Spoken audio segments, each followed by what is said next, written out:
ഈ ബെക്കാടി സതീശനോട് ഞങ്ങൾക്ക് പറയാനുള്ളത്, നിങ്ങൾ ദയവ് ചെയ്ത് ഇനി മുന്നോട്ട് പോകരുത്. ഇപ്പൊ കോൺഗ്രസിന്റെ AICCയുടെ പിന്തുണയൊന്നും എനിക്ക് വേണ്ട, അതൊക്കെ പോട്ട പുല്ല് എന്ന് പറയുന്നവനായി സതീശൻ മാറി. ആ ധൈര്യം കൊടുത്തത് ഒന്നാം നമ്പർ സാക്ഷാൽ മോഡിയാണ്.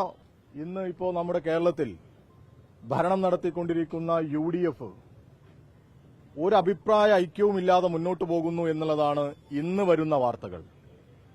ഞങ്ങൾ ഇന്നലെയാണ് ഈ മാർച്ച് തീരുമാനിച്ചത്. ഞങ്ങൾ മാർച്ച് തീരുമാനിച്ചപ്പോൾ ഞങ്ങൾ ഈ പൊതുസമൂഹത്തോട് പറഞ്ഞത്, നമ്മുടെ കേരളത്തിൽ ഈ കോർപ്പറേറ്റുകൾക്ക്, മദ്യ മാഫിയകൾക്ക് സൌകര്യമൊരുക്കി കൊടുക്കുന്ന VD സതീശൻ, അതോടൊപ്പം നമ്മുടെ തുറമുഖവും നമ്മുടെ ധാതു ഖനികളെല്ലാം അദാനിക്ക് കൊടുക്കുന്ന VD സതീശൻ, ഈ കേരളത്തിലെ വിദ്യാഭ്യാസ മേഖലയാകെ RSSന് തീറെഴുതി കൊടുക്കുന്ന VD സതീശൻ, ഇന്നിപ്പിതാ എല്ലാം വളരെ കൃത്യമായി തെളിയുന്ന ഒരു സാഹചര്യം വന്നിരിക്കുന്നു. നേരത്തെ ഇവിടെ സൂചിപ്പിച്ചു, സാക്ഷാൽ VM സുധീരൻ ഈ VD സതീശനെ എല്ലാ പിന്തുണയും കൊടുത്ത് കൊണ്ടുവന്നിരുത്തിയ ആളാ. മറ്റൊരാൾ തൃശൂരിൽ നിന്നു ഹരിത MLAമാരുടെ ഒരു സംഘം, അതിന്റെ ഭാഗമായിരുന്നു പോലും ഈ മാന്യദേഹം. ഇപ്പൊ അദ്ദേഹം പറയുന്നു ഇദ്ദേഹത്തിന് ചില താൽപര്യങ്ങളുണ്ട് എന്ന്. ഇദ്ദേഹത്തിന് പല താൽപര്യങ്ങളുമുണ്ട് എന്ന് വളരെ പെട്ടെന്ന് നമുക്ക് മനസ്സിലാവുക. നേരത്തെ മുഖ്യമന്ത്രി ആവാൻ വേണ്ടി സത്യപ്രതിജ്ഞ ചെയ്യുന്ന വേളയിൽ VD സതീശൻ മേനോൻ സതീശനായി, പിന്നീട് ഒരു പൂക്കി സതീശനായി, ഇപ്പൊ ഇതാ ബെക്കാടി സതീശനായി കേരളത്തിന്റെ സതീശൻ മാറിയിരിക്കുന്നു. ഈ ബെക്കാടി സതീശനോട് ഞങ്ങൾക്ക് പറയാനുള്ളത്, നിങ്ങൾ ദയവ് ചെയ്ത് ഇനി മുന്നോട്ട് പോകരുത്. നിങ്ങൾ ആകെ രാജിവെക്കണം എന്നുള്ള അഭിപ്രായമൊന്നും UDF വരിച്ചോ? ഇദ്ദേഹത്തിന് ചില താൽപര്യങ്ങളുണ്ട്. ഇത് ഞങ്ങൾ മാത്രമല്ലല്ലോ. നിങ്ങൾ എക്സൈസ് മന്ത്രിയോട് ചോദിക്ക്, എക്സൈസ് മന്ത്രിയുമായിട്ട് സൌഹൃദമുള്ള ആളുകൾ ചോദിക്ക്, അദ്ദേഹം പറയല്ലോ.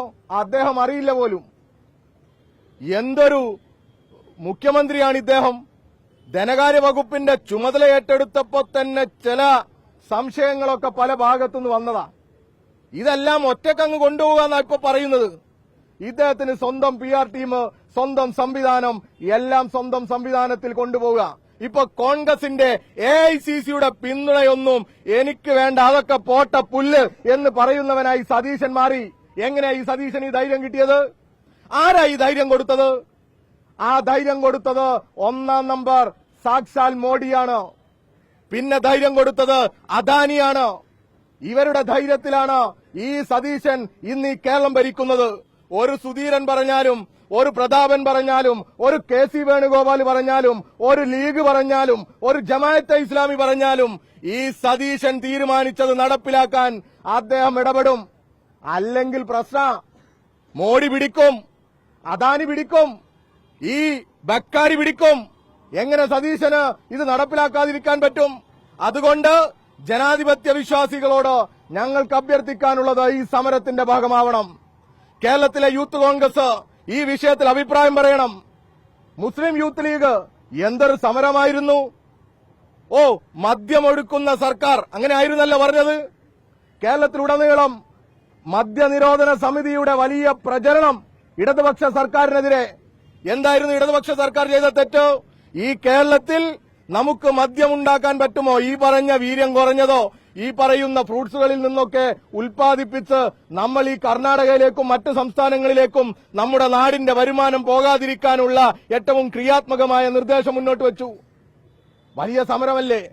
വലിയ രീതിയിൽ ഈ കേരളത്തിലെ ജനങ്ങളെ തെറ്റിദ്ധരിപ്പിച്ചു. ഇപ്പൊ എവിടെ ഇവരൊക്കെ? ഒരഭിപ്രായം പറഞ്ഞോ?